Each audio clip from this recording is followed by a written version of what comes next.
different countries obviously face very, very different landscapes of cybersecurity threats. A minute before I talked to Alexander Potti, who talked a lot about Ukraine and the situation there, which is one of the most complex landscapes, quite possibly. Would you agree that in countries like Ukraine in 2018, the notion of trust is especially relevant because of the fact that it relies heavily on the support and friendship of countries that want to help it in the situation it's facing? It's not relevant only for the Ukraine. I would argue that it's relevant for the whole democratic world. Now, I hate to speak for a nation which I'm not a representative of, but I would say that without the trust between Ukraine and its Western partners, there will be no proper level of support so much desired and required by Ukraine to overcome its security issues. And yet, perception is really important because, as we all know, for some countries to wake up to the reality, they have to experience on their own skin, so to say, the gravity of the problem. To put it in more tangible terms, for Western Europeans, cyber threats are mostly the risk of losing money, isn't it, or losing personal information. Whereas in countries in the East, it has an additional destructive potential, military warfare implications, which is less and less the case, or at least it's much less visible for a typical German, French or English, in the sense that, statistically speaking, one simple stat, it is believed that 3 out of 10 successful cyber attacks are discovered, which means the other 7 remain undiscovered and are still successful. So much of it is simply invisible for the general public. So would you say that is also a challenge, that countries which are not heavily, seriously affected are not doing enough?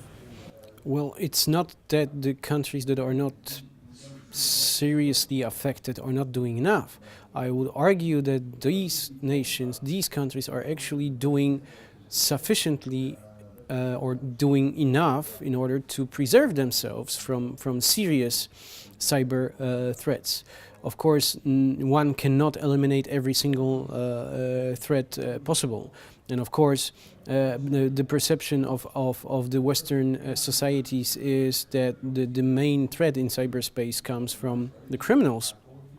Nevertheless, both France and Germany have learned the lessons from the US problems related to electoral processes, and have made sure that their own elections are secure, or at least more secure from cyber influences in order to prevent the meddling with the results. So I would not dare to say that the Western nations are doing less. I would say that for the time being their capabilities and preparedness made them more secure than in nations which have not yet built sufficient cyber defense capabilities.